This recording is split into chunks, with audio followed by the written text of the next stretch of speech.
get started. Again, thank you all for coming. Maybe we'll just start off with introductions. I know some of you are familiar faces, but we have some new folks on our end. So I'll start off with Bryce Kotz. I'm the Bureau Chief that oversees our property assessment division, which includes Amanda and Bill, who specialize in ag forest valuation. Todd Olson. I'm from Lewistown, Montana, farm and ranch. I'm Jerry Nielsen from Bozeman with Montana State University a long time ago, and on this committee for about as many years as John. I don't know, 15. A long time. Gina Stevens, I'm a accountant, tax preparer in Hardin, Montana. Hardin, okay. My name's Tierney Lozane. I am what we call the CAMA unit manager, which Bill and Amanda are my two employees who do all the ag valuation, forest valuation, and I just started in this position for, I guess, 4 or 5 months, but I've been here for over 7 years, so. My name's Amanda Funk. I have been with the department for 14 years. I came into this position a little over a year ago. Bonnie Hamilton decided to finally retire. I work with Bill Billman in the agricultural and forest land valuation department. I'm John Scudder, farm in the Manhattan area, Galton Valley. Okay, moving up online. Eric.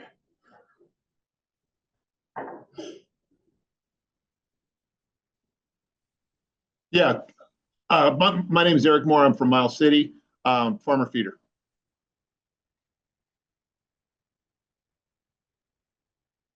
Bill, you want to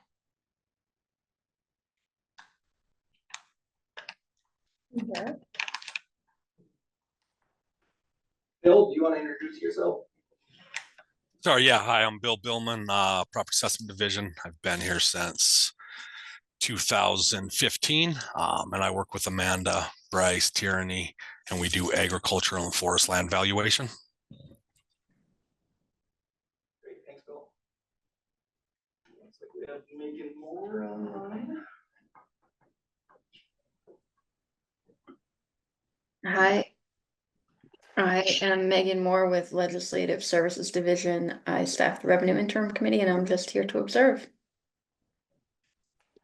Megan.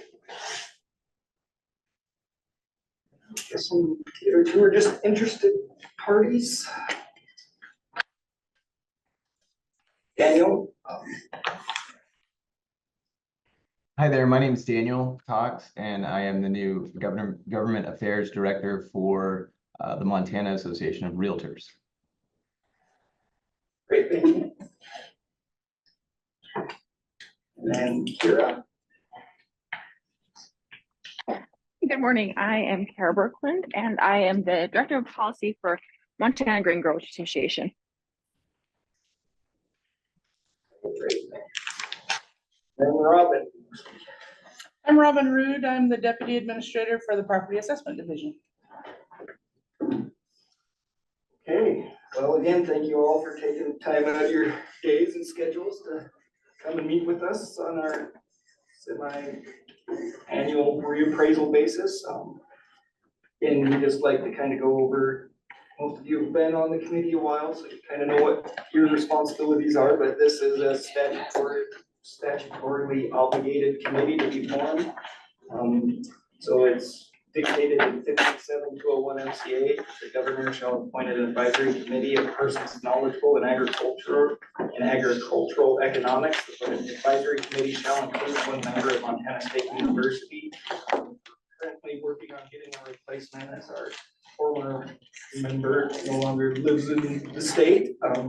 So hopefully we'll get that role filled, but really the committee is put together to just review pretty much everything to do with forest or agricultural land valuation.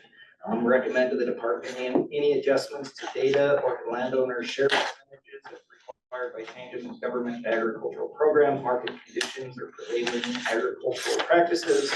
Recommend appropriate base periods and averaging methods to the department. Evaluate the appropriateness of the capitalization rate and recommend a rate to the department. Verify each class and subclass of land that the income determined in subsection 5 reasonably approximates that which the average Montana farmer or rancher could have attained. Recommend agricultural land valuation schedules to the department with respect to irrigated land. The recommended value of irrigated land may not be below the value that the land would have if it were not irrigated. And then provide methods for adjusting agricultural land productivity values when site-specific data is available and pertinent. And recommend to the department definitions for site-specific and pertinent. So again, that's kind of what this committee's purview is. I think you're all familiar with the process, and most of you have been around for a while, so we'll just kind of start in on showing kind of what the updated numbers are looking like for this reappraisal.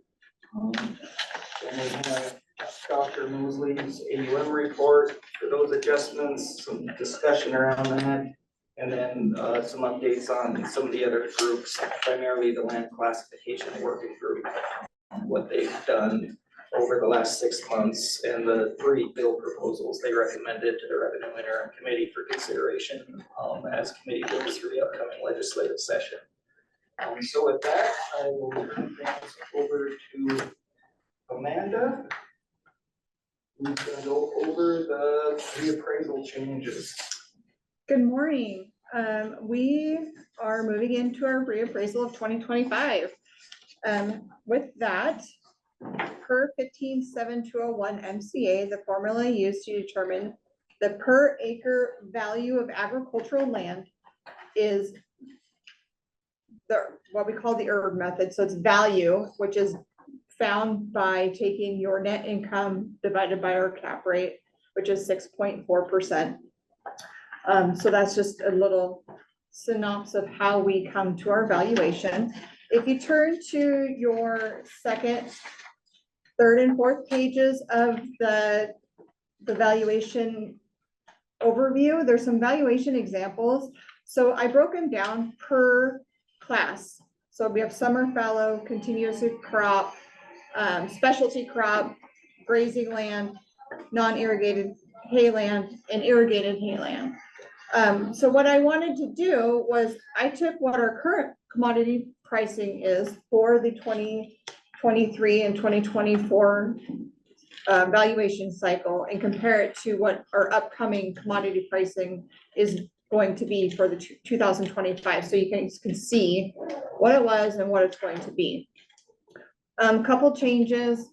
Let's start with the summer fallow. The commodity price went from $5.96 to $6.11. We do this by using our 10-year Olympic average. So we take 10 years, we take out the high, we take out the low, add up the remaining 8, and then divide by 8, and that gives us our 10-year Olympic average. The productivity bushels of spring wheat moving into the 2025 cycle, the average statewide, it went from 23 to 21, which that will come into have some weight when we look at the minimum irrigated value for anything below a certain value point, which we will get to further into the irrigation.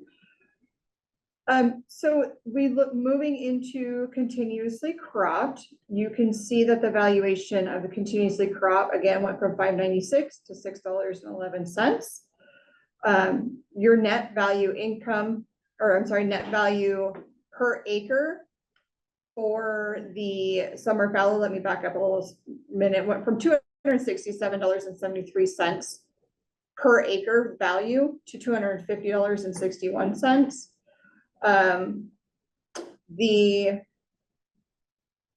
value for the contingency crop went from $535.47 to $501.21. And then if we move into, go ahead. Yeah, absolutely. So on your average price of spring, it's a 10. Taking out the high and the low, so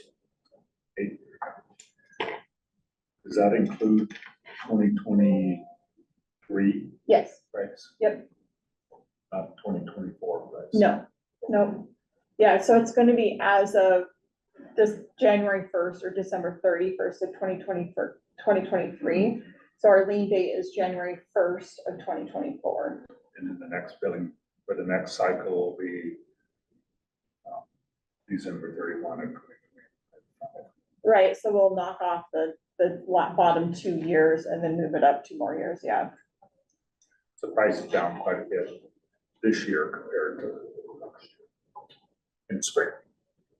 Well, our spring, we actually, the commodity rate went up a little bit from 596 But to the actual 611. price, what we as producers get paid Yes, is way down this year Right. compared to last year. right, but because we do it on the 10-year Olympic average, so what you are paying or what you're getting paid this year will have an effect on the next reappraisal.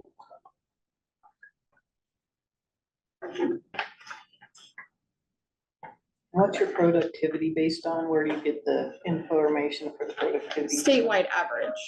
From, We use the USDA NRCS soil so it's survey website. producer reports, or, I mean, how do you get the numbers for productivity from those offices? Where do they get it from? Well, some of the offices, so I spoke to the gentleman out of the USDA office and they send out thousands of surveys to producers. And get back 10? Hopefully they get back more than 10, but, so what they did back in 2009, I believe they did a big, huge, project to create those soil surveys. And so there are little to minimal updates to those soil surveys. The updates do come from producers who reach out to, the web soil survey and saying, hey, you know, this is happening in my area or whatever. That, you know, if you get a soil survey or a clippings report from a range specialist, and there's a huge difference in what you're getting versus what is reported on the web soil survey, you can reach out to them, but they try to look at the average. So unless it's a state, or I'm sorry, a county-wide change that needs to happen, the little changes you may not see on that web soil survey. Are they in any way, or can they in any way be tied to the NRCS, the USDA programs where, you know, the crop programs where people are insuring crops, you know, et cetera, getting loans on stuff? Because they have to report all their productivity to them. Does that tie in any way? Or We does the look at- producer have to directly report it? No, and that's not gonna affect your productivity, because we look at average management. We don't look at, you know, we don't change it to, if you are an extreme manager or a poor manager, we just look at what the average management of the land should be able to produce, and that's how they base their productivity. Okay. Yep. They can also come out and do soil samples too, to determine what the productivity is. And I think when they originally created all of the survey information, it was through soil samples in conjunction with the surveys that they sent to owners. Okay, thank you. You're welcome. The other commodity price, so our grazing land, private grazing fee is moving from $23.50 to $24.69, which creates a value per acre moving from $55.08 to $60.76. That value is also used in our non-productive patent mining claims and our non-qualified agricultural land valuation. And then the last two is the non-irrigated hayland and irrigated hayland. The alfalfa, the average price for alfalfa hay has moved from $111.30 to $124.20.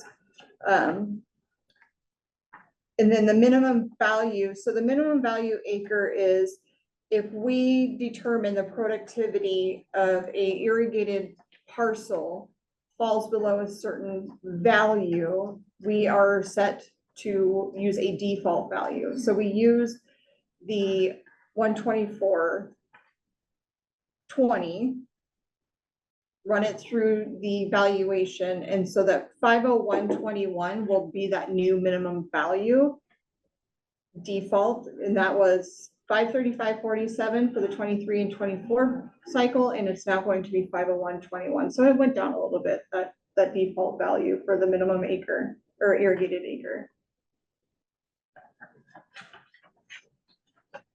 Before you leave this, could you just review for me once, back on the previous, the first set, where we're comparing summer fallow land with continuously cropped land. How is that class determined? Particularly in that we're moving more and more toward continuously cropping as opposed to summer fallow. Why we use the summer Well, fallow? who decides something is summer fallow versus continuously cropped? Well, summer fallow is produced every other year essentially. Right, And continuously crop is only found in 7 counties of the state. yeah, So unless you live in one of those 7 counties, you will not have a continuously crop. right. So that's how one way we So once determine. it's established, it doesn't change a particular tract of land? Well, it can change if your production changes. So if let's say if you have a summer fallow parcel Yes, and then you decide to change it into alfalfa, then yes, it would change into something different. and that's just reported by the farmer then, or who establishes? In the that? perfect world, yes, the producer would report if they decided to change their type of production. They would let us know. Otherwise, if you don't let us know and we just drive by and find out, you're gonna get a phone call from one of us asking when it was changed. Okay. So then we can update. So for an example, if you go from summer fallow to irrigated alfalfa, your valuation is going to be greatly different. Right. And that can have a huge effect. So like I said, in the perfect world, the producer would let us know. That doesn't always happen because, as you know, producers are very busy. And it's the last thing on their mind to contact the Department of Revenue to let them know that their production changed. Yeah, I just recognize that a lot of areas that were summer fallow, we're getting to the point where some of those, we're moving toward more continuous cropping. Mhm. And I just don't know how that gets registered. Is that the farmer reports that? Or, Well, I think it's a combination of either our appraisers being out in the field, taking notes, doing reviews of properties. looking at the land use? Yes, exactly. And it's the predominant land use. So if, you're doing a crop rotation and every 5th year you plant, Yeah. crop for soil health or whatever. If your predominant use and your intended use is to go back to summer fallow, that's your classification is gonna remain in summer fallow. We're not gonna switch you for 1 year because you're doing a yeah, That's crop our, thank rotation you. for soil health or for whatever reason. It's that predominant use and intended use is how we're gonna leave you classified. So we're not going and saying, well, you planted something else this 1 year, we're gonna switch you. And Okay. then, oh, you're back, we're switching you. That's not how That it's helps. long-term. So you put a pivot in and, that's a pretty good indicator that right. you're gonna switch the use of that land. Okay. And then the continuously cropped, again, that's primarily crops in northwest Montana. Right. All right, thank you. That helps clarify. Yeah. You get information from the Farm Service Agency, they would have that on their 5.7. We currently don't do any kind of mass data collection and review. Again, it's really either it's gonna be beneficial to the producer and they're gonna reach out to us to have that change made because it's gonna result in a lower valuation, or our appraiser, as they're out in the field picking up new construction or stuff, they are looking at, hey, just cursory, yep, this still looks like you're actively irrigating, or Jerry has a point there, because I know in our neck of the woods, we have quite a bit of summer fallow. There is some farmers, a lot, there's a few that are starting to grow lentils and peas. Not summer fallow. Because it costs a fair shot, take care of your summer fallow, charitably or mechanically. So they're growing lentils or peas, they're cropping every year. They have grain crop one year and then a lentil or a pea crop the next year. And that's a common practice for summer fallow. Okay. Yeah, to put like a lentil or a pea on there, because what it does, it puts the nutrients back into the soil, it protects the soil. Okay. And it preserves any moisture that may be in that soil for their summer fallow. So like he was saying, if the predominant use is summer fallow, which we only recognize as being a crop every other year, and that's why the crop share is only 12.5% versus the standard 25%, because it's so if you see it with lentil or peas, that's considered a common practice. Within fallow. Right, because they only do fallow every other year, so that off year is just a form of preserving. So instead of doing a chemical fallow or a minimal till fallow, they'll actually do a replant. So you're saying that they don't count lentils as a crop? No, They're saying they just the grain? right, Okay. yep. They still harvest. But as far as summer fallow is concerned, if you're in summer fallow, we're only looking at your summer fallow crop because that's the predominant crop of the land. And that's just what the valuation is based on. So we just have those 4 or 5 base sub-classifications that you default in. We don't look at it and have commodity prices for the valuation piece of the specifics of what the crop being grown is. That would get pretty cumbersome, so. So this isn't a problem as far as you're concerned. No, and it's common practice. Yeah, like he was saying, we have the 4 or 5 classifications that we use, but inside there, we only use, we look at summer fallow, which is, the 596 to 611. We can't create a commodity price for every single type of product out there. So when we do see somebody in summer fallow and we drive by and maybe see them in a lentil or pea crop, that's not concerning to us because the following year, they're gonna be right back into summer fallow, and that's what they're doing essentially. And I guess ultimately that is one of the things this committee is evaluating and could recommend to us is we have these base crops, base commodities we use for valuation based on what the predominant situation in Montana is. So if it changed so drastically at some point that spring wheat is no longer the typical or common crop grown in the state, and this committee was to advise us to maybe consider, hey, maybe spring wheat isn't the commodity you should be using anymore because, things have changed so much. That's one of the things that this committee could recommend for us to consider moving away from. It's still kind of a consistent standard, the spring wheat. I don't have a problem with that, but some people say when they hear the word fallow, they expect that in 1 year, there won't be a crop on it.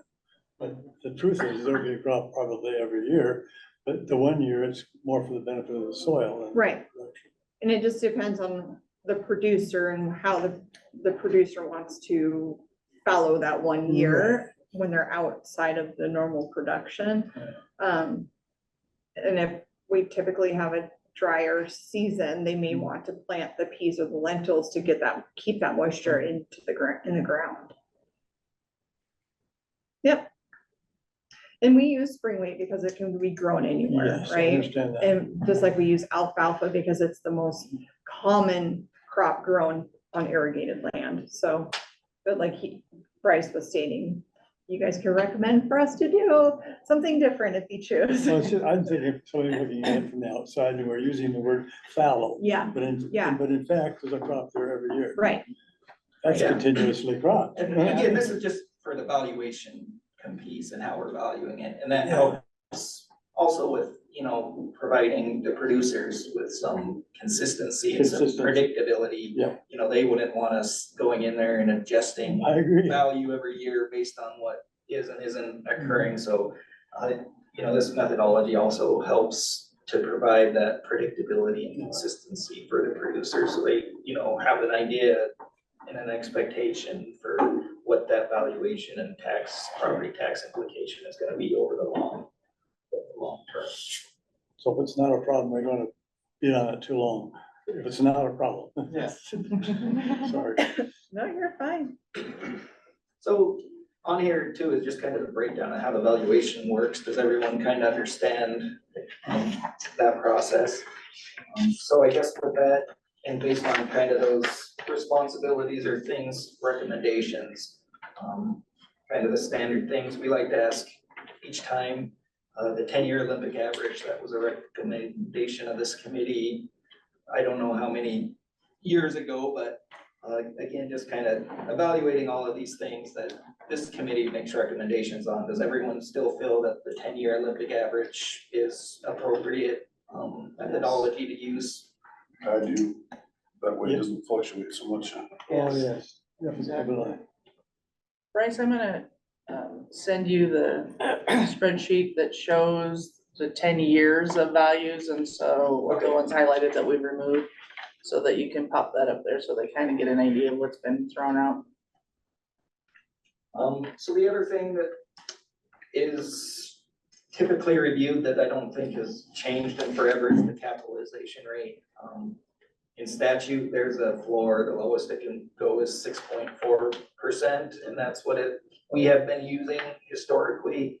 We used to do a calculation, using information out of Spokane. And every time we've done that calculation, it's always resulted in a capitalization rate that's lower than the statutory 6.4% floor that's set. So that's what we intend to move or continue using for the next reappraisal cycle. Does that still seem appropriate to everyone? 6.4. The 6.4%, yes. Yeah, we've often hovered it, but it's not broken, let's not fix it. Exactly. And it's having consistency sometimes has a lot of value. Yeah, and again, that's the purpose of that 10-year Olympic average is to, even those changes out over time. So.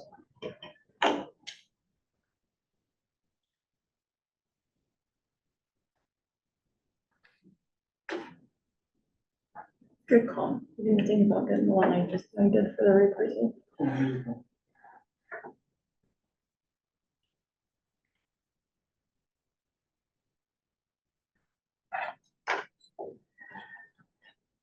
So, as we said, this is those 10-year Olympic average commodity prices. So you can see here for spring wheat, what those 10-year commodity prices were. The two highlighted ones are the high and the low that got thrown out. And then average the rest to get for this cycle, the $6.11 for spring wheat. The alfalfa price, and then in statute, again, it's taking 80% of that price is what we use. Again, the high and the low are thrown out, get the 124.20 for this reappraisal cycle, and then the private grazing fee, again, high and low thrown out, and that gives us those fee of $24.69 for this reappraisal cycle.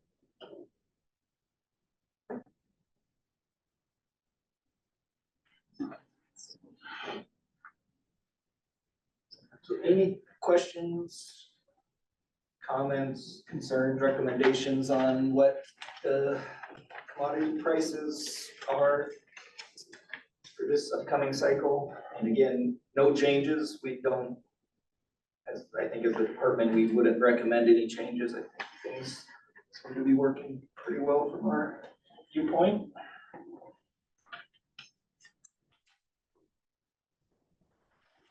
How do you, work in the specialty crop deal? Because it still uses the spring wheat numbers, but the bottom line is way bigger. What changes that? So We use a set productivity of 60 bushels versus like our spring wheat is 21. oh, okay. Yeah, So these guys growing peas and lentils and pulse crops, especially up in the north and east, they're doing that more than spring wheat now. the continuously crop is, No, the specialty crops. specialty crop is not for peas and lentils. It is more geared for gardens, fruit orchards, vineyards, apiary, stuff like that, yeah. So then I would suggest this committee visits a little bit during our discussion time about maybe looking into a combination post-crop line that we can, because that's going to be a new standard use of land, I think.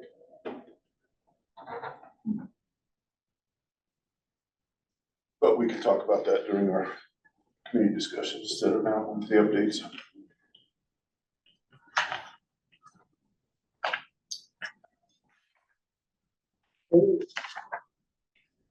Is there any other questions regarding the commodity pricing or the valuation method?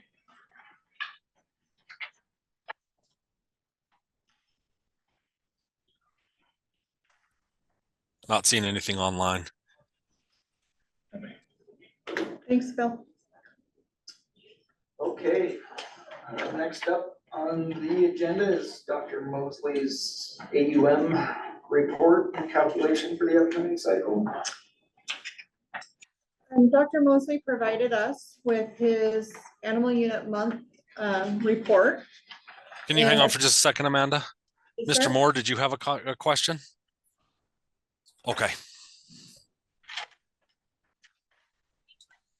As you read through, his report on page 2, you can see that his recommendation for the 2025, 2026 at the bottom of the page, appraisal cycle, that we should consider using 22 animal unit months as the minimum number of animal unit months necessary to generate the $1,500 of annual gross income that is required to be classified as grazing.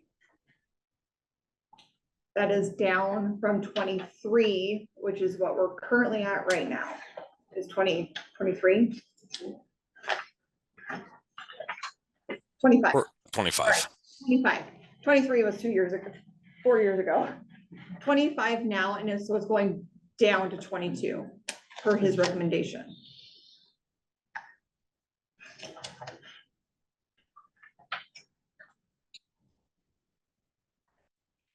Again, I think probably you're all familiar with where this comes into play. Current requirements for ag classification is being used in an agricultural capacity and generating that minimum $1,500 of gross income. But for grazing, it's in statute that Montana State University has to do this calculation each year to calculate what the AUM equivalent to generate that $1,500 is. And that's one of the things, if there's no questions on that specifically, we'll kind of jump into agenda item 5, because that's one of the things we would maybe want to have this committee discuss and weigh in on, is all the other changes that we do each reappraisal cycle, adjusting those commodity prices impact valuation. This is the only one where having this number jump around can cause potential issues, and we'd like to maybe explore an alternative way, and it would require a change to statute. But the issue we run into is if you have grazing land, the soil productivity of your land has to meet whatever this minimum is in order to qualify as agricultural. And the issue becomes when this number fluctuates every 2 years, you have people that at 25 for this cycle that we denied because they were at 24 AUMs. Now they're going to qualify because that calculation dropped down to 22 AUMs. A couple cycles ago was all the way up to, I think, 31 AUMs. So it causes some issues when every 2 years that number and that target is jumping, because we're denying people that ag classification 1 year because of what that AUM number is, where 2 years later they might qualify again. And then 2 years later, they might not qualify again. We don't really go through the process of tracking every one of those small acre grazing parcels and say, okay, you get it this year or this cycle. No, we're kicking you back out next cycle. Oh, you qualify again this cycle. So I think what we'd like maybe this committee to to look into and consider and maybe recommend, and again, it would require to change the statute, but in the goal of consistency and predictability, maybe trying to come up with a number that doesn't result in that fluctuation every reappraisal cycle where you have these producers that are, you know, either getting denied or granted any given cycle based on what that calculated number was for that cycle. So I don't know if anyone has any particular thoughts on that at this So time. the statute says we're supposed to study that every year? It's basically, this committee is reviewing all of the inputs, processes. Right, but on the AUM calculation, that gets checked in. It's in statute that Montana State University has to do that calculation each reappraisal cycle to Each determine what reappraisal. that AUM equivalent to generate the $1,500 in gross income is. So that part isn't necessarily something the committee can recommend a change to because it's set in statute.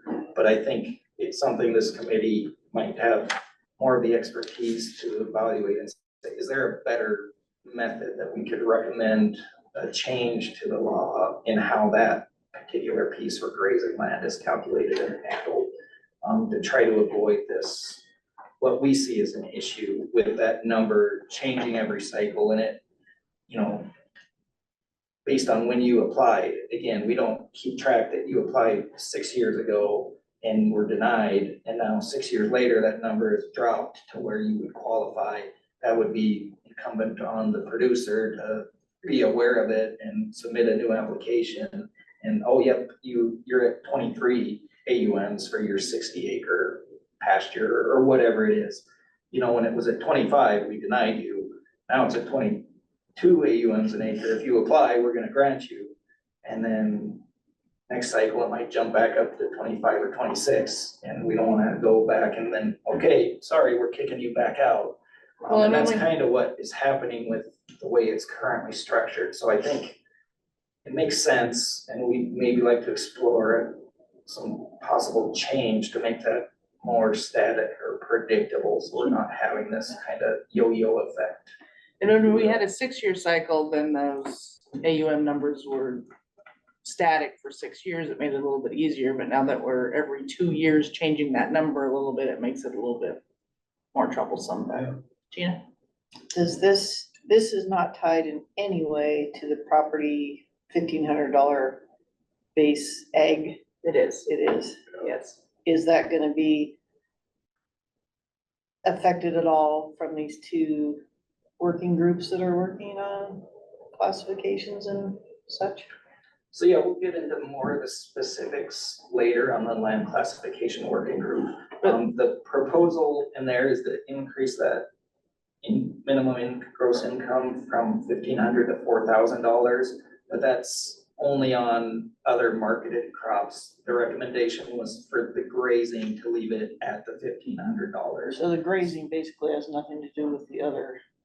Correct. Okay, that's what I wanted to And clarify. really, the whole, I guess, purpose behind this AUM equivalent calculation is there's no way for us as a department to know if you're truly grazing. You know, if you had a 25-acre pasture, we're not driving by there every week to see if you actually have cattle on that pasture. And if all you had to do is meet that $1,500 income like you do if you're growing a crop, is put a cow out there for one day, go sell it the next day, and you have your $1,500. Mhm. So it's kind of, that's the whole purpose, is to tie it to the productivity of the soil and then have Montana State University perform this calculation of the carrying capacity AUM that is equivalent to generating the $1,500. For that reason, because we can't really verify whether you're actually grazing, and if you just had to meet that $1,500 like you do if you're harvesting a crop, it'd be pretty easy to, you know, again, graze a cow out there for a day, sell it, and say, here's my $1,500, I should get ag status, when you're truly not using that land in an agricultural capacity.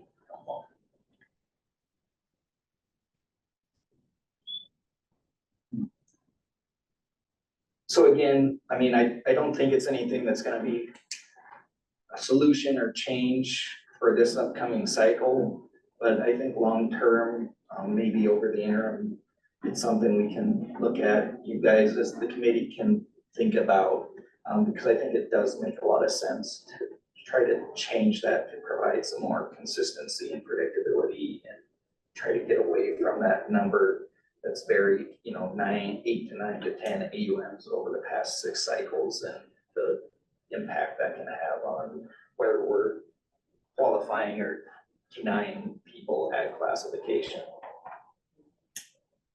So I don't know if anyone has any thoughts on that currently, but, I think it would make more sense to have a little longer period of Yeah. time between reassessment or whatever you wanna call it. Well, and there's nothing to say that the statute couldn't also be changed to say once every X amount of years, MSU shall perform this study and, make it just as simple change as that to provide a little bit more consistency over a certain time, but eventually we're gonna have to catch up to what the new markets are doing, so. Would We an would Olympic wanna- average Yeah, work on that, with that. like we do with the other crops? So they are, in this memorandum that you have there, they are calculating an Olympic average for calf prices and cow prices. And so the Olympic average is also part of this analysis when they're determining what that AUM needs to be.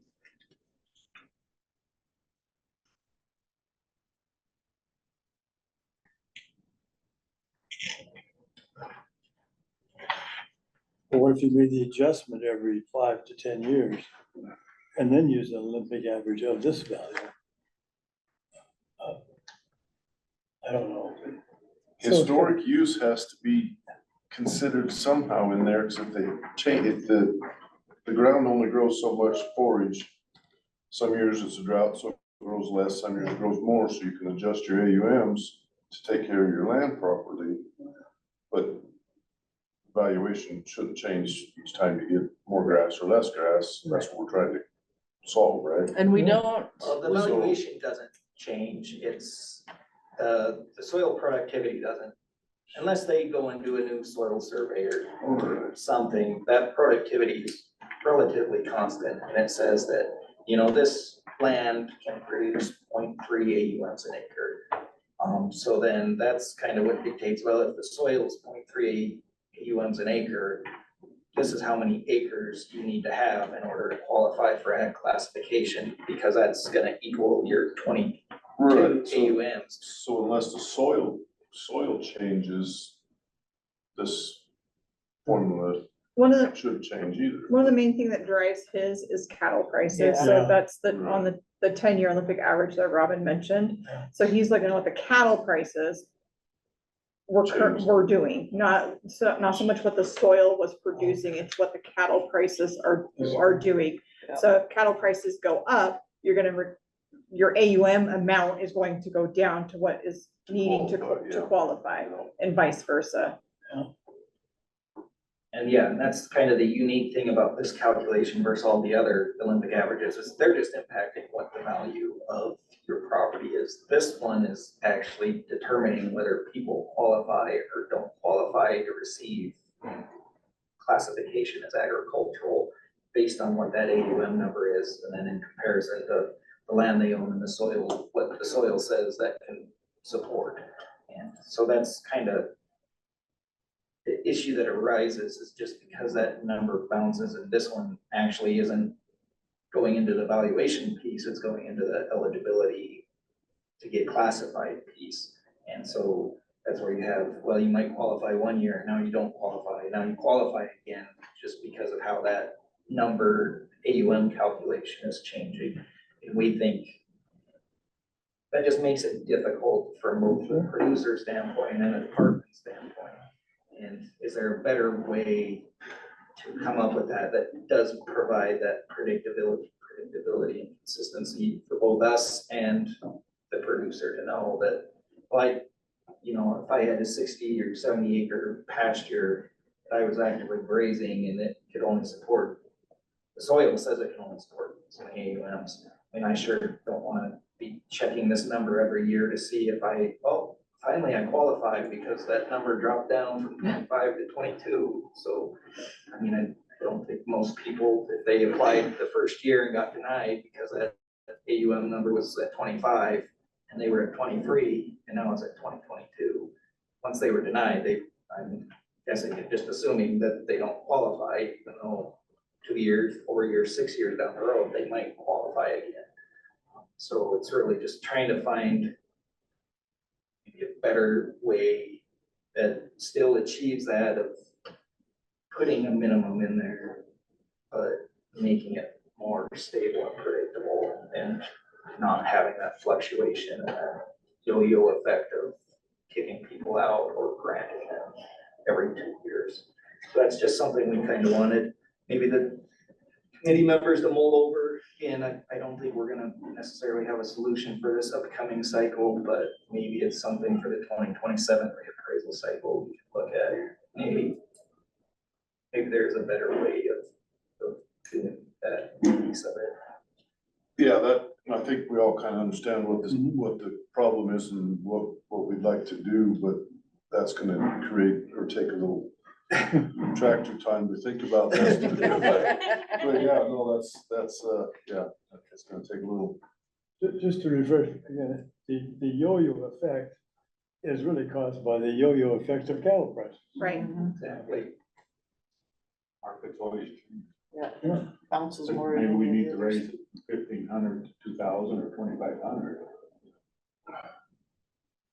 But if Still you, do it. if you mess with if you mess with any of the numbers, the land is still, if it's in ag use, legitimate ag use, it shouldn't matter how much the cows cost that you put on it. That's what you're doing, you're using it for agriculture, egg production. So how are we gonna tie a number to it when the markets change? Because the productivity of the land stays the same. It's good. Yeah, so it's gonna take a little thought to Yeah. figure that one out. That's good. Cause you can't punish somebody for trying to use agriculture, then this formula kicks them out, but they're still doing it. That's. But on the flip side, you don't wanna give them the benefit when they're just trying to do just the minimum and then they have no intention of really using it on a year-round Yes. basis as agricultural either. They just want the tax break. Yeah. Yeah.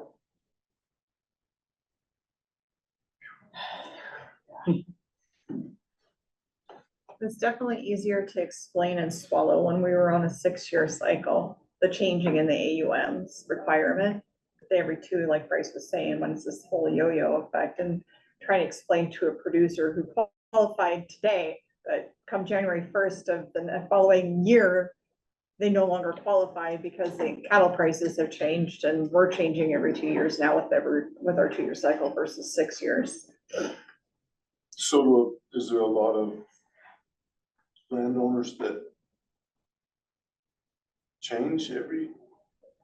Well, they're not changing, but our AUM requirement is changing. So how do you guys police that? How many are being affected when it yo-yos? I mean, ranchers are not gonna be affected by this. They're, big. Right, it's more like It's the what, little guys. So how many of those are there? Are there a It's lot? really hard to tell because historically we haven't kept track of, Amanda was denied 3 years ago, but she might qualify this year.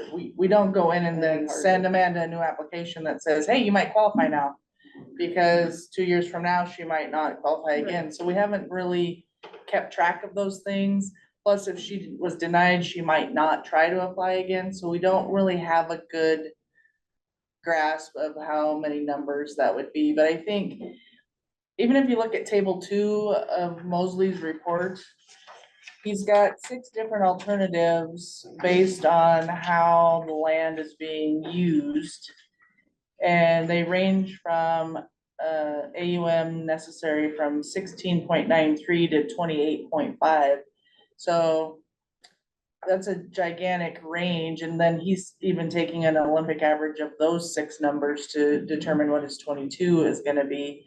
But even some things to think about as you're on the tractor is, you know, if the AUM number is at 25 and it's still within that range, do we keep carrying it forward? And once that range becomes different enough that we need to redo the analysis, is that something that could be considered, or, you know, how far off the median is acceptable to leave it the same versus having to redo the calculation? So that would be some things to think about. That's very good.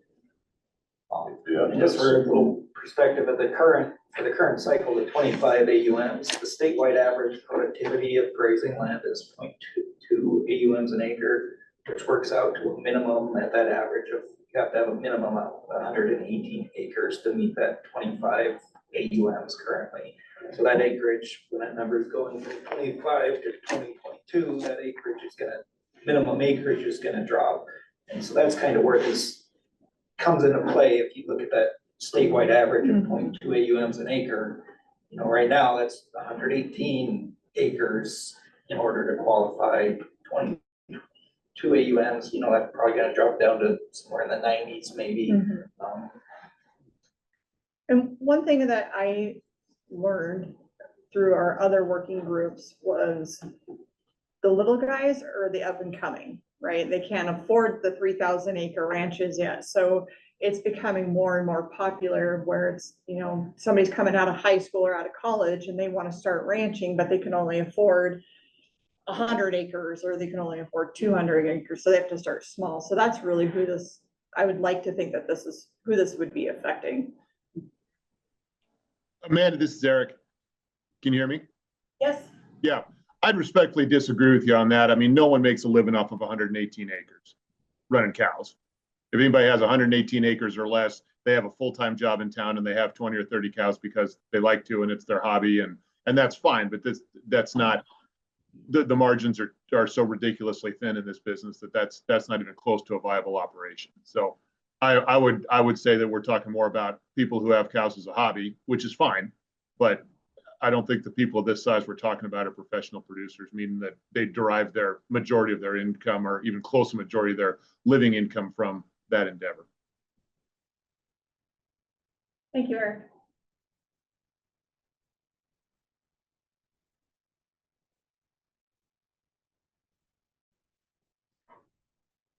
Great. Saved it a spot at the end, but I think maybe we'll open up after we kind of get through each of these items for public comment, just so if there is any public comment on a relative topic, we don't have to try to remember what was talked about an hour ago to circle back. So we'll allow the last public comment for any general items, but at this time, is there any public comment on the reappraisal overview, commodity updates, Dr. Mosley's AUM report, or this consideration of maybe a change in that methodology moving forward? Yes, I could publish. But Mike Murphy, by the way, I also represent the Montana Water Resources Association. And I just wanted to just briefly comment, I guess, you know, and I agree with Eric, you're not gonna make a living on 118 acres. But that 118 acres could be a part of what that individual uses to facilitate an operation that might run 20, 30 head of cows, whatever it is, but they are staying involved in agriculture. And we, at least in our assessment, in my opinion, we don't want to do something that's going to jeopardize an individual's ability or interest in staying in agriculture. And it's those young kids out there that we want to see get involved in ag that are going to be the ones most potentially impacted by the changes that we make. If you're a big operation and you're running 500 head of cows, you know, this change isn't going to make any difference, probably not much. But from the young person's perspective, the couple trying to get involved or trying to pick up some acreage or leasing ground to try and make, you know, not necessarily a full-time living in ag, but want to be involved in ag and stay in ag. It's important for them to have access to these pieces of ground that are going to allow that activity to happen. And from the other perspective, making sure that we don't put incentives out there that or disincentivize an individual from keeping their ground in ag. And we've had that discussion in the land classification groups that ultimately, one of our concerns is that, you know, as you change these minimum income requirements, and potentially look at the elimination of non-qualified ag ground and so on and so forth, all of those potential changes have an impact on the ability of an individual, particularly a small, ranching operation, couple trying to get involved, or a kid out of high school trying to start a cow herd and trying to get involved in ag. You know, they're gonna have a heck of a hard time doing it if there's less land available for this purpose. If we make changes in our ag land classification and our tax structure that implicate that ability, it's going to be a negative overall ag, at least in our opinion, negative in regards to the overall long-term effect, an ability to keep people involved in agriculture.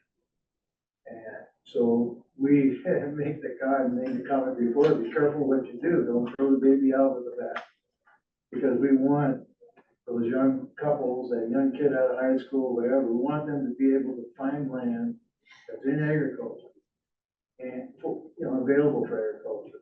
If we put the restrictions on that make it more difficult to keep their land involved in agriculture, what's the next thing they're gonna do? They're gonna subdivide.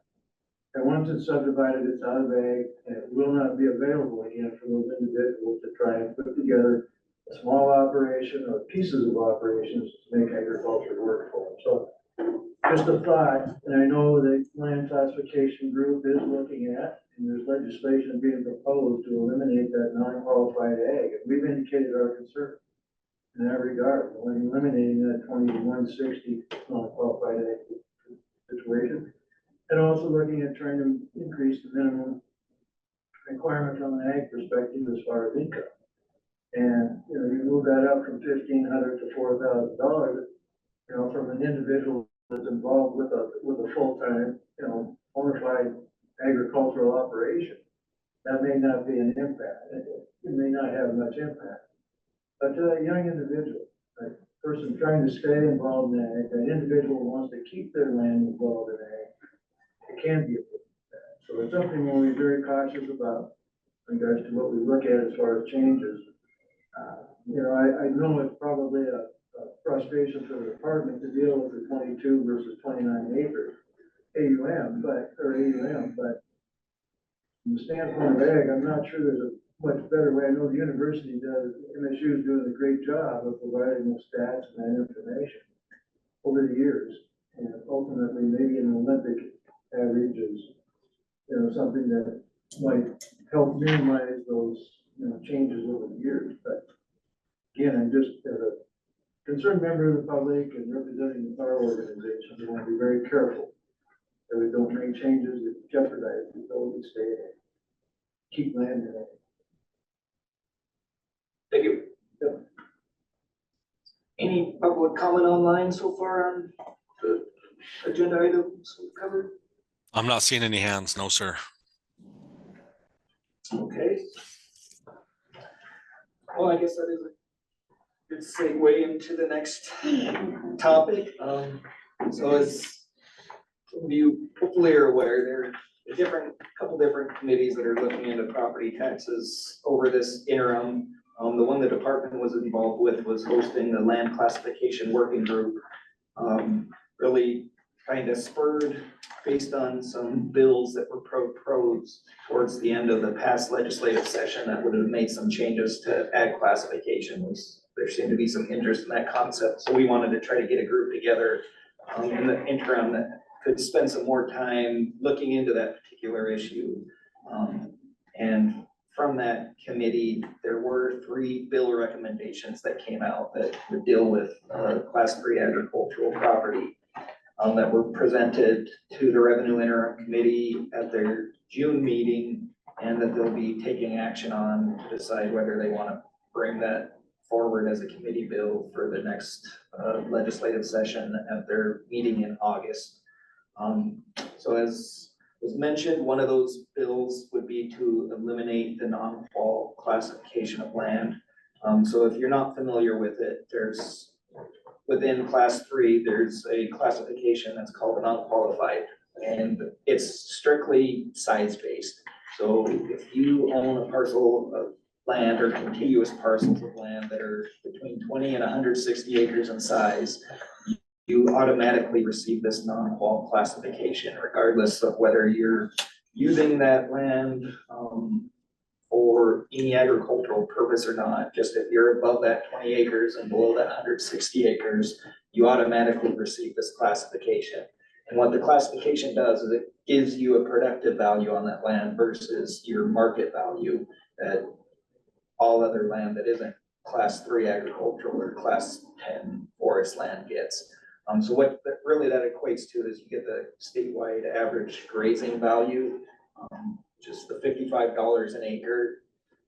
So if you own, 40 acres, that 40 acres is gonna be valued at $55 per acre. And then the tax rate that's applied is 7 times the agricultural class rate.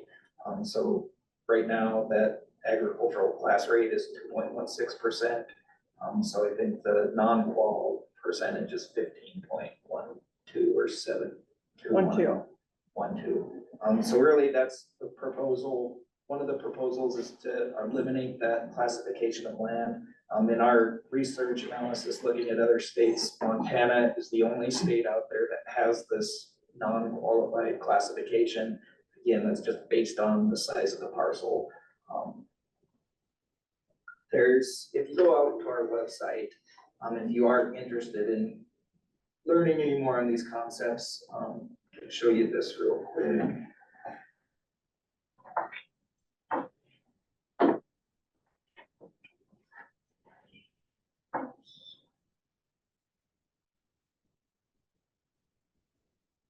So at our homepage, mtrevenue.gov, if you go out here, you'll see on the top banner, there's a committees page where any of our committees, so our Ag Land Value Advisory Committee, this is where the recording of this meeting will be posted. But there's also this land classification working group. So you can come out here, you could go through and watch a recording of any of those meetings, see what the agendas were. And then there were a lot of supplemental documents that were provided throughout those meetings. So you can see statistics on class 3, kind of see some of the impacts, the ones that we can at least try to estimate from these bill proposals, what those would look like. So if you're interested, all of this information is out there on our website. But that's the first bill draft that was presented to the Revenue Interim Committee, was to eliminate that non-qual classification. And really, I guess the overarching concept of the working group, if I was to summarize it, is that, class 3 agricultural or non-qual classification is preferential tax treatment, tax class. And really the focus of that group was trying to maybe make some changes or recommended changes that they felt got to the crux of this preferential treatment classification should only be given to people who are actually truly in agricultural and not, catching some of these properties or groups of properties that might not be in actual ag production and giving them that preferential treatment. So that was the first proposal.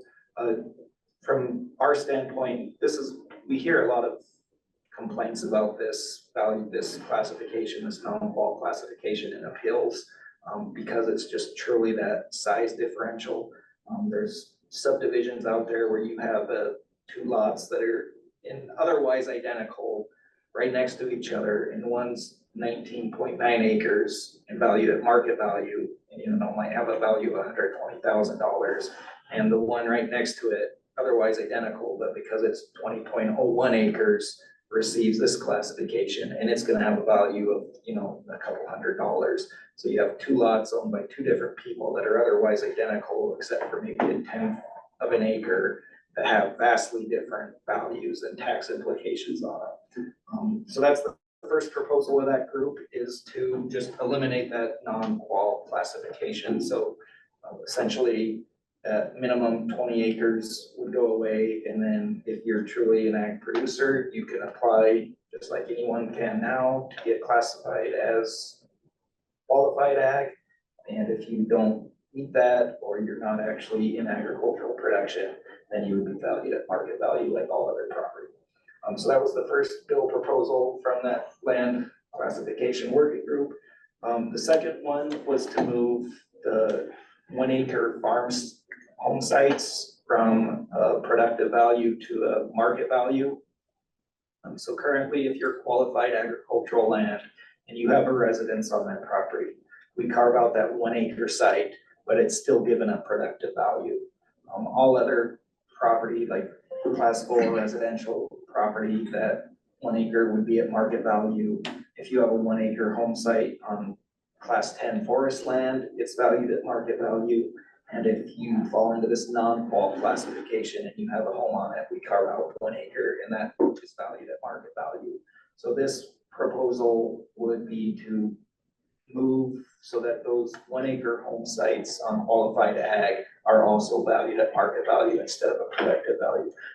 They did put a unique exception in here, and that's to exempt the statewide average market value of all 1 acre farm sites on qualified ag would be exempt.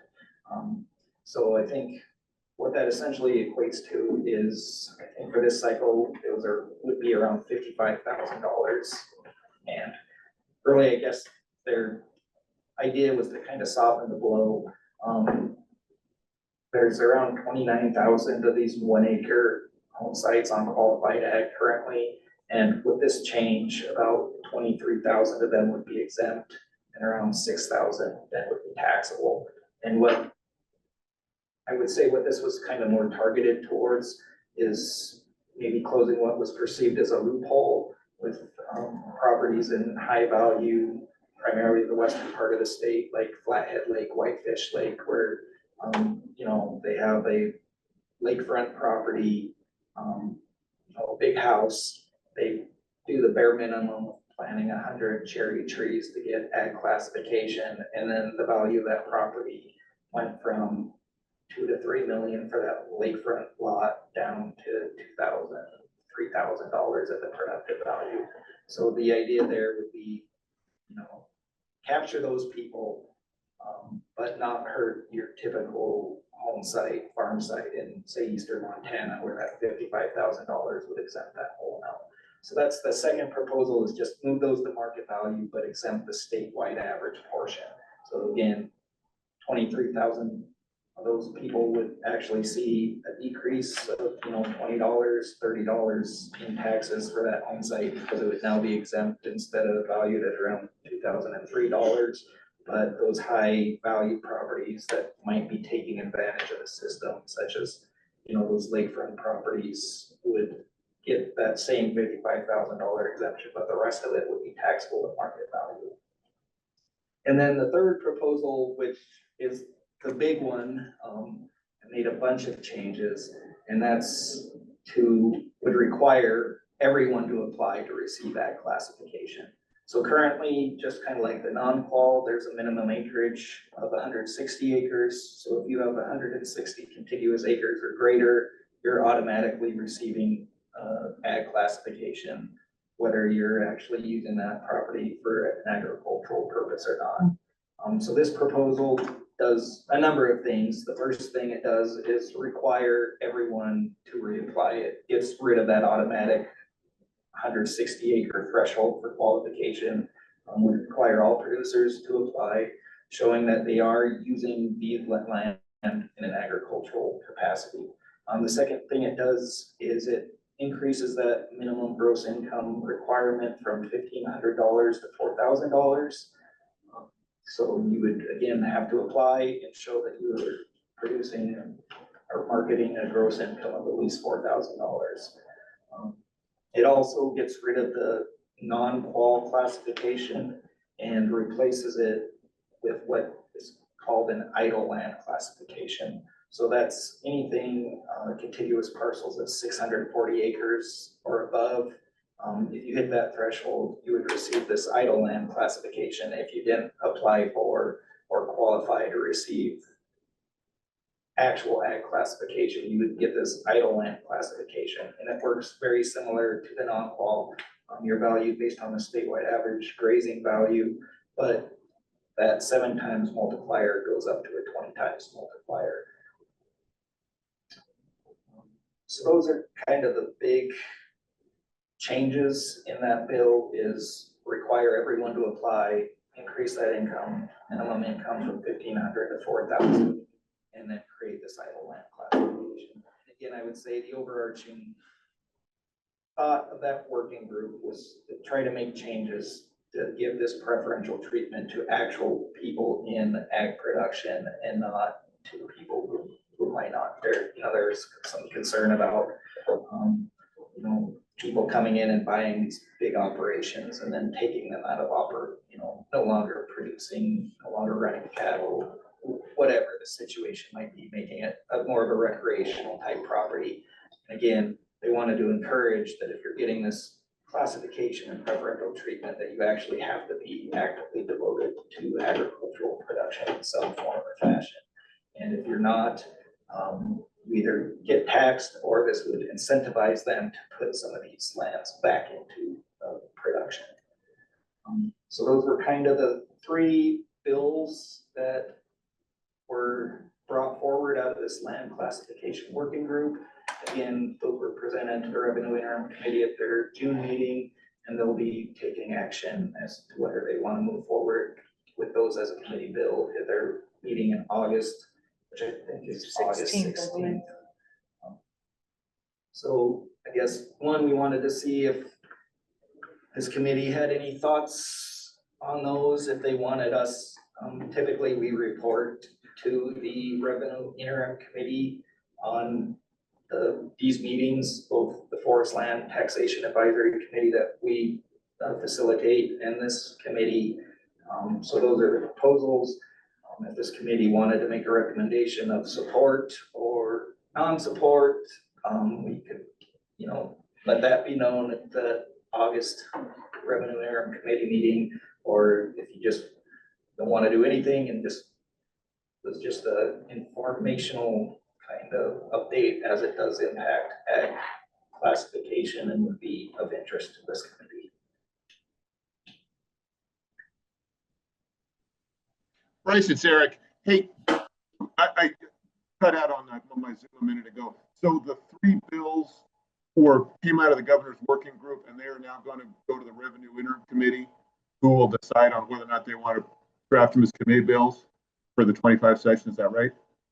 So this committee was one hosted by the Department of Revenue. It's separate than the governor's property tax task force and the work they're doing. That's a separate group that will be coming forward with, a report or document of recommended changes to explore for next session. So it's not coming from that governor's group. It's coming from this separate group that we hosted as the Department of Revenue. But yeah, those were the 3 bills that working group, I think we met 6 or 7 times starting in January, about once a month through May. That group came up with these 3 bill proposals that were presented by us to the Revenue Interim Committee in June. And then they wanted to make sure that there was time for public comment. And then in their meeting here later this month on the 16th, they will take action and decide whether they as a committee want to bring any of those 3 bill drafts forward as committee bills for the 2025 session.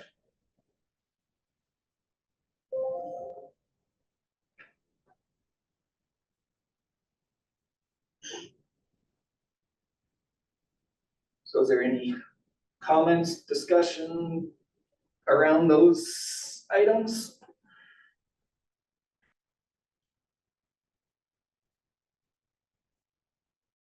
Okay, seeing none, Bryce, can we go back to agenda item 5, because we didn't talk about the irrigated grazing calculations? okay. Bill, are you able to pull up the map and the calculator side by side? Out of the folder? A map and the what calculator, just a calculator? The irrigated grazing Oh, calculator, gotcha. the sample map that we're gonna use to walk them through it. So this kind of, again, we're looking at the smaller producers. So the example map that Bill's pulling up is a 40-acre parcel. When he gets up, the NRCS soil survey shows that that parcel only has the ability with the forage that grows to be able to maintain 11 animal unit months. What's becoming quite more common with these smaller producers is irrigated grazing. They want to still be able to get their cattle on there, but they want to be able to create more forage for that cattle. So they're not planting alfalfa typically, it's just irrigating the domestic or the native grasses that are there to create that forage. In history, we have used this calculator, and we're working on getting it up. So we use a calculator where we take the information out of the NRCS soil survey. It doesn't tell us, there's no way for the web soil survey to tell us whether it's irrigated grazing or if it's not. So it just gives us dryland grazing, but it gives us a productivity for irrigated alfalfa hay. So in history, we have been taking the irrigated alfalfa hay tonnage, and then we put that and we divide that by the 2,000, because 2,000 equals a ton. So we determine how many tons per acre that now that land is growing if it was irrigated. And then we take that irrigated tons per acre, we multiply it by our livestock utilization, which is 25%, to get us how many pounds that are being consumed by this livestock. And then we take that pounds consumed, we divide that by the animal unit month per acre of 1,098, because that's how many pounds it needs to feed one animal. And then we multiply that by how many acres are in that total parcel to create an irrigated grazing animal unit month productivity. Now, we are asking the committee to essentially give us the support behind that calculation. This is a calculation that's been around since at least 2013 that the department has created, but we don't have a written process for it yet. So we want to bring it to the committee, walk you through how it's done, because we have no way to determine the productivity of these smaller producers who are irrigating their pastures to keep the cattle on there. We have no way to give it to them other than using the irrigated tonnage and then running it through the calculation for the same calculation that we use for grazing, essentially is what it's doing. So it's the take half, leave half, and then they use half of that, is where the 25% comes in. So that calculation, you're using the irrigated alfalfa amount, but you're saying productivity, but that where they're grazing the cattle may probably be just grass, which is a less tonnage per acre than alfalfa. So is there any adjustment in that calculation for that? The 25%. So typically, because the NRCS doesn't give us a productivity for domestic grass. It gives us the dryland AUM. It provides bushels, it provides irrigated tons, and it provides dryland hay. As of right now, to offset what it would do to what the irrigation does to the forage, that's somewhere along the line, it was determined that the irrigated tons would be the most efficient way to then run it through the efficiency calculator of still using the take half, leave half, and then they're only eating half because they still have eat half of that. So using that 25%. So that's how we kind of offset the irrigation portion of it.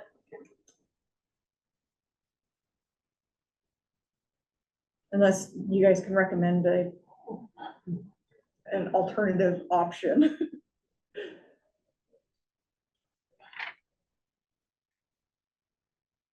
There are probably ways to criticize many parts of that, but the good news is it's consistent, Mhm. and that's a good start. Bryce, Bill sent those to you. He's struggling getting them up on the screen.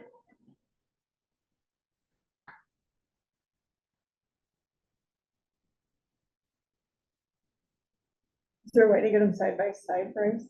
So this is the sample parcel that I used in the calculator, and Bryce, the calculator shows essentially how we use it, and I can read you the number. So what we do is we put in, I don't know if you can read that. That would be easier. Can you share it with us online, please? Oh, there you go. We take each one of these little, so the NRCS soil survey map provides us with,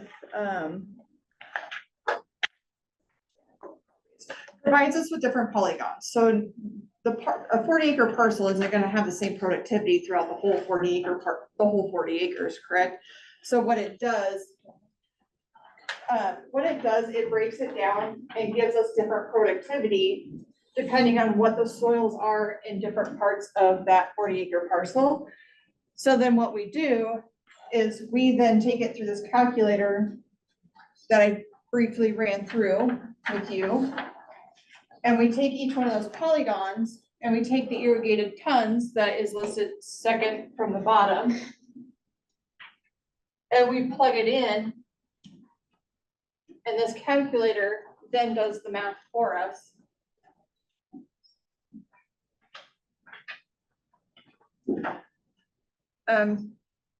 So again, each line, so the first line would be 2.372 acres in the top right-hand corner of the 40-acre parcel.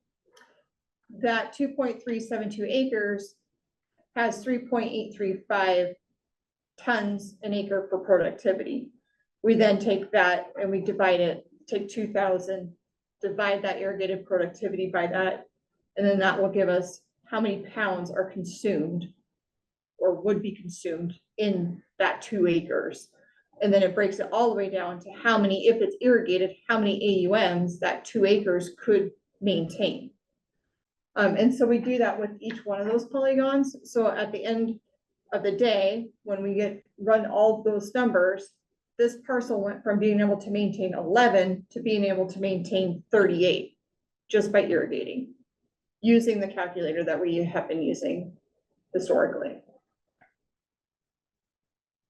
Then again, where that comes into play is with that Dr. Mosley AUM calculation that you have to meet the 22 for the next cycle or 25 for current cycle. So just that parcel not irrigated wouldn't be able to qualify because it's only producing the 11 or supporting 11 AUMs, whereas if you're irrigating it, now it does qualify because it can now support 38 AUMs.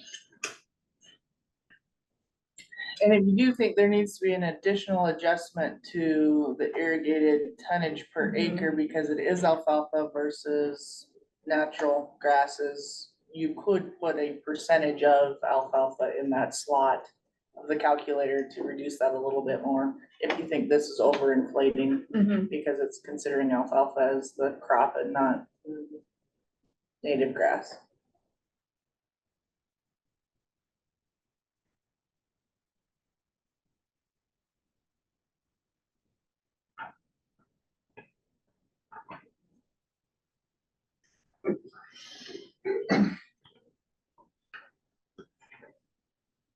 That puts the classification qualifications in perspective. 'Cause even if this guy's using it for 11 AUMs and it's pure agriculture use, it doesn't qualify. That's not right. Not if it's dry. Now, by using our current calculation that we've historically been using, if he's irrigating, which is becoming more popular, Yeah. he would barely qualify.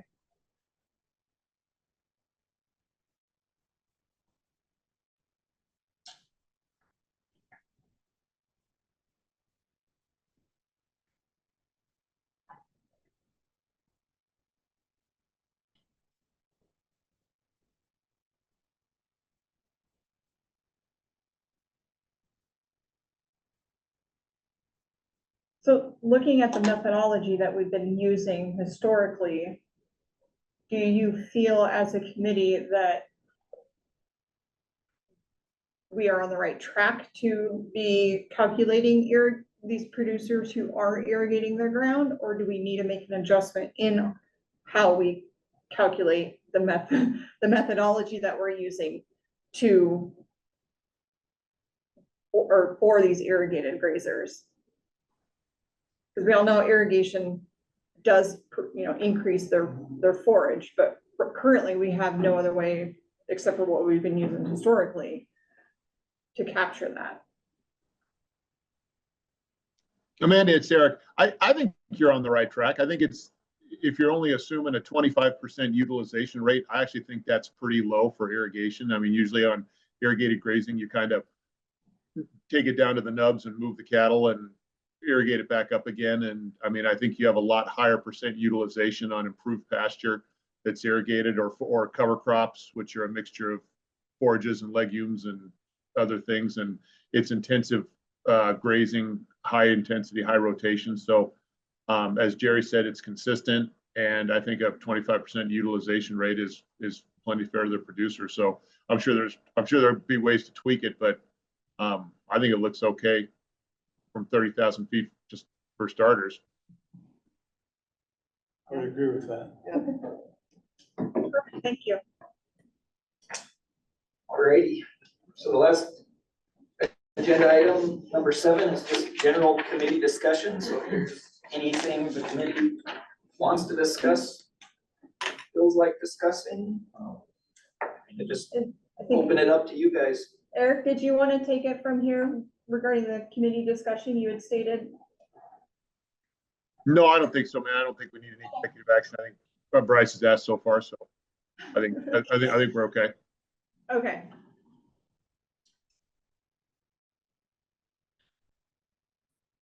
So, yeah, there's one area, I don't know that there's consensus among the committee, but it has to do with the evaluation of the 1 acre plot that's under the home Mhm. on the farm. I am so happy that we have this system that allows for a bit of a tax break for agricultural land. I would hate to lose it.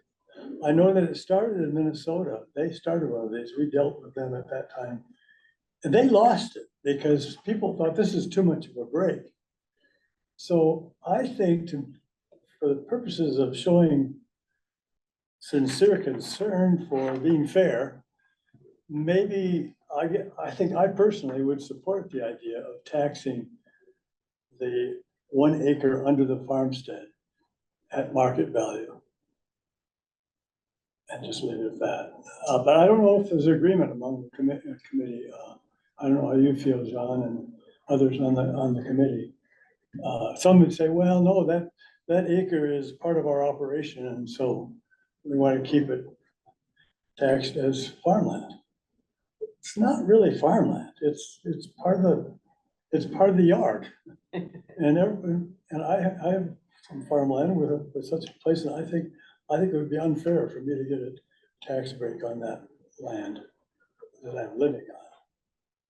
So I'll just throw that out. That's just one person on the committee. I just don't want to give a basis for people to say this is unfair. Anyone else? Now, I think that's going to be proposed, is that right? That is, the one bill draft is to move that, so the 1 acre is at market value, but exempting a portion of that value, which would result in about 23,000 of those home sites being exempt. And really impacting the western part of the state, where you have high valued property. Again, those kind of whitefish, flathead lake type properties, a lot of properties down in the Gallatin Valley way where, just what land value is in comparison to what that statewide average value of 55,000. There's just primarily western half of the state where those wouldn't be fully exempted. They'd still be getting a portion of that value exempted, but on these higher value properties, just based on their location and, you know, the markets in those areas, there would be a portion of those that would then be taxable at market value. And it, you know, it's gonna vary by property owner and by location, but, of the approximately 29,000 1 acre home sites, about 23,000 would be exempt, and 6,000 would then see a tax increase from being, that 1 acre being valued at market value. Could you review one more time as to why those would be exempt to 55,000? So that was part of that bill draft, and again, I think it was to maybe try to head off some potential opposition, is, you know, they didn't wanna harm true ag producers, by making that switch, but they wanted to try to capture maybe some of these properties that are taking advantage of the system, like those Whitefish, Flathead Lake, high value recreational properties where they're doing the bare minimum to get that classification and that 1 acre under their, you know, $2 million house at the productive value of $2,003 versus the true market value of those properties that is, you know, well in excess of $1 million in some instances. And what Bryce is saying, where the 23,000 of them would be exempt is because their 1 acre market value is going to be less than the $55,000 average price. So if you look at Eastern Montana as an example, their 1 acre might come in at $2,500. So it's all gonna be exempted. The Gallatin County one, there's some that might come in at $70,000, so they would only be paying on $15,000 because 55,000 of that's gonna be exempted off. And so what he's saying is the majority of the producers aren't gonna be impacted because they fall below that exemption threshold of the amount that's going to be exempted off. And it's not gonna have a big impact on the counties either, because that 1 acre is only generating about $20 in taxes. So those $20 folks aren't gonna be paying $20 anymore, they're gonna be paying 0. But that's not gonna impact the counties terribly much, that they're not gonna be able to meet their budgets as well. But I guess I'd push back a little bit on the 1 acre exemption being taxed as market value, which is how we tax residential. It's not really apples to apples, because I don't know, pick a number, a $250,000 house on 1 acre, 10 miles from a town that's easily commutable, that's part of a $5 million ranch, is a lot less liquid than something that's clearly on 1 acre, same house that's 10 miles from town, right? A lot of people want that 2,000 square foot ranch house on 1 to 5 acres within a 10-mile easy commute from Bozeman, Billings, Lewistown, wherever. There's not as many people that want it as part of a $3, $4, $5, $10 million professional ag operation. So I'm not sure it's quite fair to value the ranch house as the same house that's on a subdivision. It's the land under the house, not the house itself. I understand, but the land under the house is not by itself. It's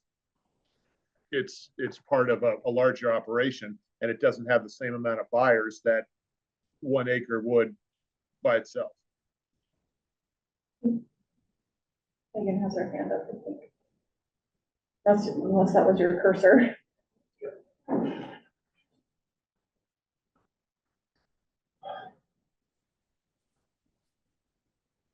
Any other discussion the committee would like to have?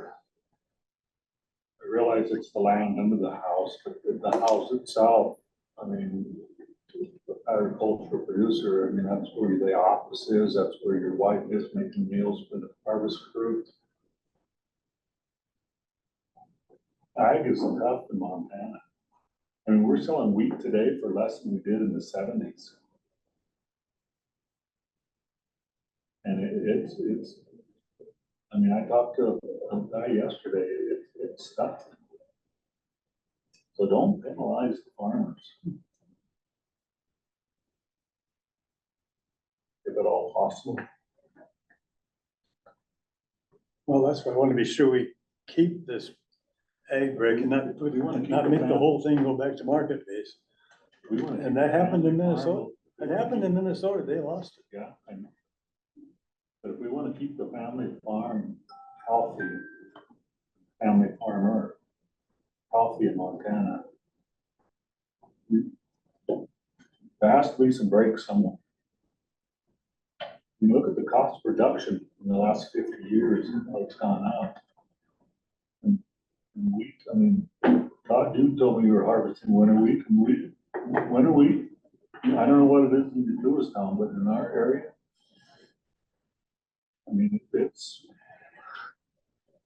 470. I think we can get that. Cash price. It's crazy. But, and it has a funnel down effect. I mean, you don't buy, you know, a newer combine or a newer pickup or a newer four-wheeler, you just get by with it. So it hurts the dealers, it hurts the economy.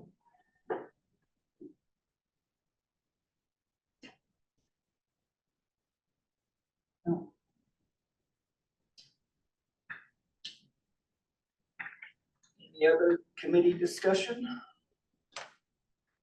Yeah, Bryce, I got one more quick thing on what we were talking about earlier. I guess I would encourage the department to figure out, from my opinion, some sort of static AUM to make the minimum. When I was in the legislature all those years, I mean, anything consistent. Government is better when it's consistent and not inconsistent. And for somebody who's ag land 1 year and then 2 years later, he's not. This was part of our concern when we first went from the 6 year to the 2 years. We'd be roller coaster up and down, and inconsistency in rules, regulations, tax rates is usually bad for business and bad for the economy and bad for the constituents. So we can pick a number, we can look at it, we can tweak it. Maybe it's 6 years, maybe it's 8 years, maybe it's 22 AUMs, 23, 24.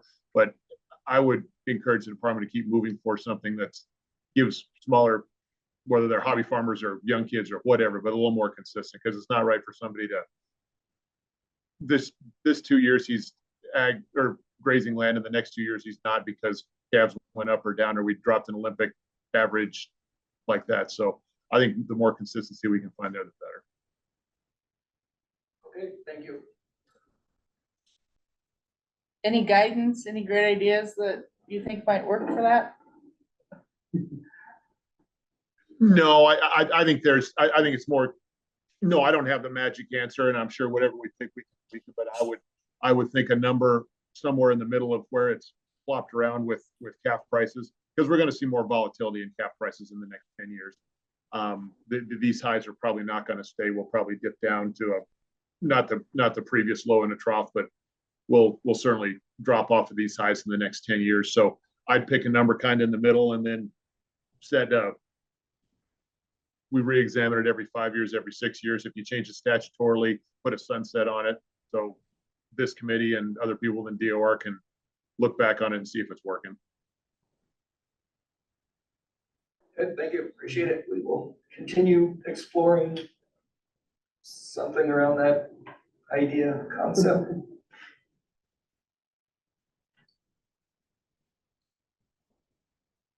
Alrighty, last thing I wanted to do before we open to public comment is the governor's office. Just again, we appreciate you all joining us and giving us a quorum of the 9 committee members. We're working on replacing the MSU appointee, but the governor's office did want us just to kind of get a feel if you're all still willing and wanting to continue being a part of this committee. Does anyone not wish to continue being on this committee moving forward, or are you all on board with continuing to serve on this committee? I'm in. At age 90, I don't know how long I can continue. And maybe it'll just be automatic. You're static. At the moment. Okay, thank you. We appreciate that. It makes our lives easier. It definitely helps having some consistency on the makeup of this committee. To have So you guys have that historical knowledge and understanding, and we don't have to spend a lot of time starting from scratch. We definitely appreciate it from our perspective. So if the committee has nothing left, I'll go to item 8, which is opening up just for any remaining general public comment. Go ahead. So I'll fill that void there. Again, I'm Mike Murphy, representing Montana Water Resources Association, but we also ran, so. And by the way, I've also sat on this committee for 2 or 3 or 4 meeting sessions.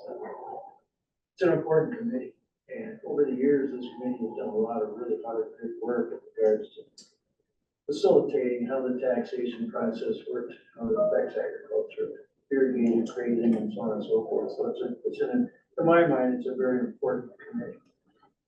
Overall, it has the impacts that I talked about earlier as far as the ability for an individual to participate in, stay in, and hopefully someday make a living in agriculture.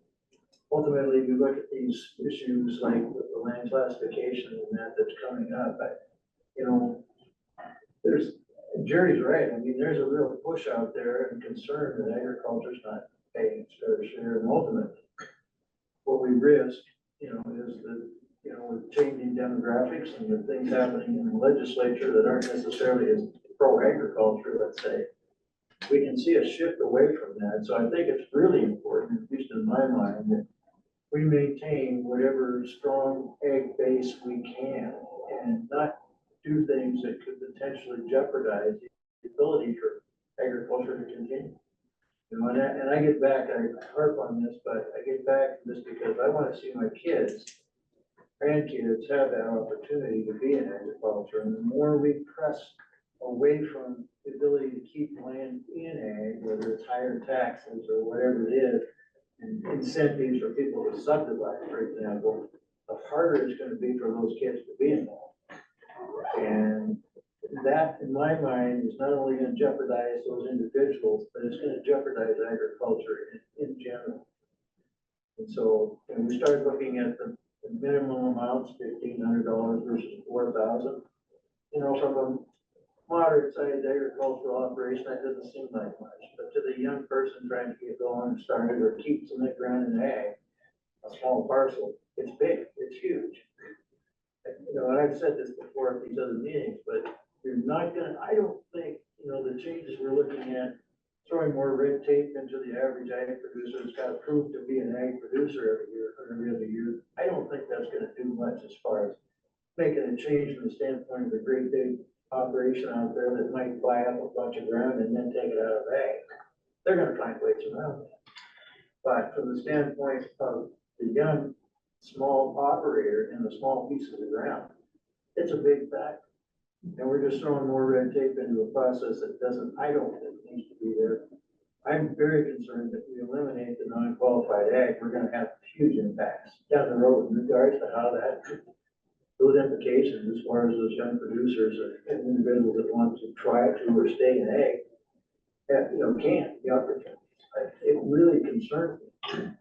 And our forefathers, were all, I guess I'm in that age group, but decades ago, our legislature decided, for example, on the non-qualified ag, for very good reason. And that was to try and keep as much ag in ag production as we can. And continuing to maintain a productive value in our tax process from an ag perspective is huge. Extremely important. Jerry has said states, like Minnesota, you lose that, you lose your potential for getting into ag, staying in ag is going to be lost. And the price of ag land, which we know continues to rise for a lot of different reasons. But as if taxation becomes more of a factor in regards to trying to operate a farm or ranch, more and more of it's going to get sold for other purposes.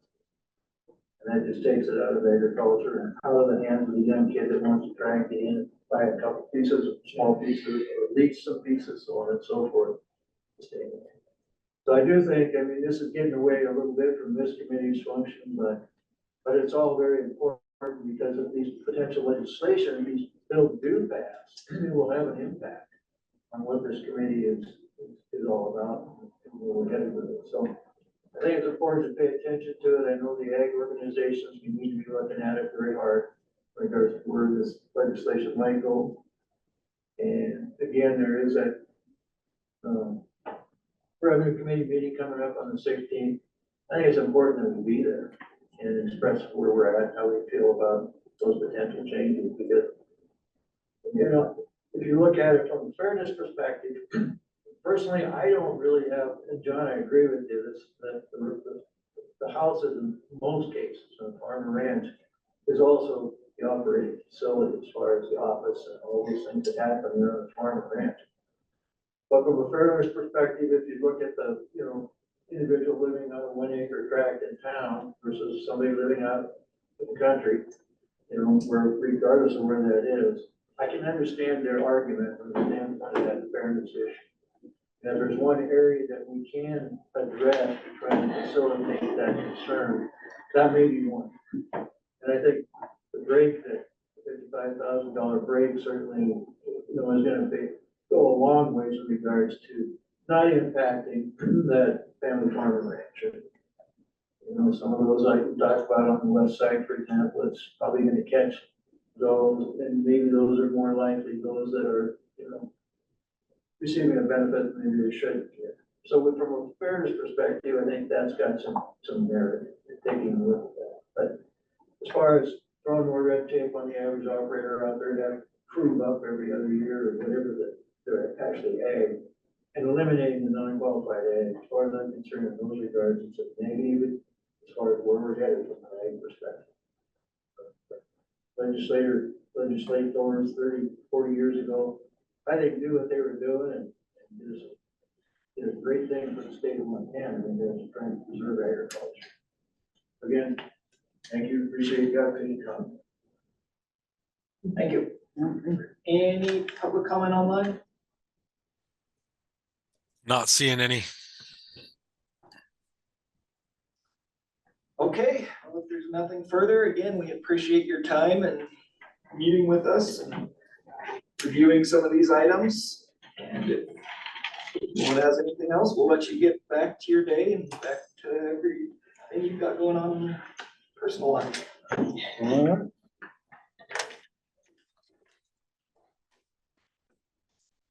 Thanks, everyone. Thank you. Thank you.